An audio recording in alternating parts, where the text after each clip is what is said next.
Let's get back to Ginger Zee, who's been spending this morning in Times Square. She's been standing near the crystal ball that's going to be dropping tonight. But Ginger, I understand you're going to take a look at some of the more odd traditions in other parts of the world.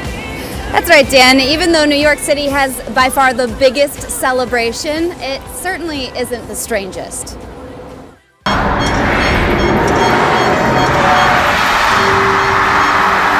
When it comes to New Year's, nobody does it like New York. It has been called the biggest party on the planet. 1 million shivering souls crammed into Times Square. They'll be blanketed by 2,000 pounds of confetti and kept warm by countless goofy hats and silly glasses. And this year, they'll be entertained by one Lady Gaga. The pop diva will ring in the new year, heating up Times Square alongside Ryan Seacrest. Great to have you here. Who, for the 7th year, does the bulk of the hosting. Dick Clark, the man who first got the party rolling exactly 40 years ago today, will be there too. He's excited about this year. He gets excited every year, looks forward to this. So he'll make as many appearances as he wants and not kind of just stand there and take the ball when he passes it. Justin Bieber will take the stage. So will Carlos Santana. What they won't have is this. Or this. Across America, cities big and small have their own answers to that famous Times Square ball.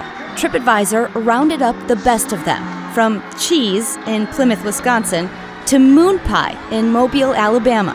They may not be as big, but they have as much heart. And if watching a possum lowered at midnight isn't your idea of a dream New Year's, you can always join the billion people worldwide, that's billion with a B, who will watch that ball drop on TV and perhaps enjoy a less public New Year's kiss. It is always so nice to get to know the faces behind this big celebration, who makes it possible. So we want to head over and say good morning to Jeff Strauss, president of Countdown Entertainment. Good and of morning. course, good morning. And good morning to Jim O'Leary Morning, Ginger. with Waterford. Nice to meet you. The crystals, everyone is so fascinated by. I am as well. Let's talk about the theme this year, because there is one. There is a theme. Every year we have a new theme. This year is Let There Be Friendship. And it's not just for the United States. This friendship is world, global feeling, sentiment. So we're so happy that this year we have this incredibly beautiful sentiment for the whole world to enjoy. Great way to start 2012. I'm a meteorologist, so I'm fascinated by this. People say there are more folks that come down because the weather's going to be so easy on everyone. By more, what are we talking? How big of a celebration is this going to be tonight? Well, I got to tell you, every year's a big celebration because the weather's so nice. It's not that there'll be more people, it's just they're going to stay longer. It's going to make it difficult for us to clean up. And what's great is they're from all over the world. There's going to be over 1 million people here. We're going to be celebrating together.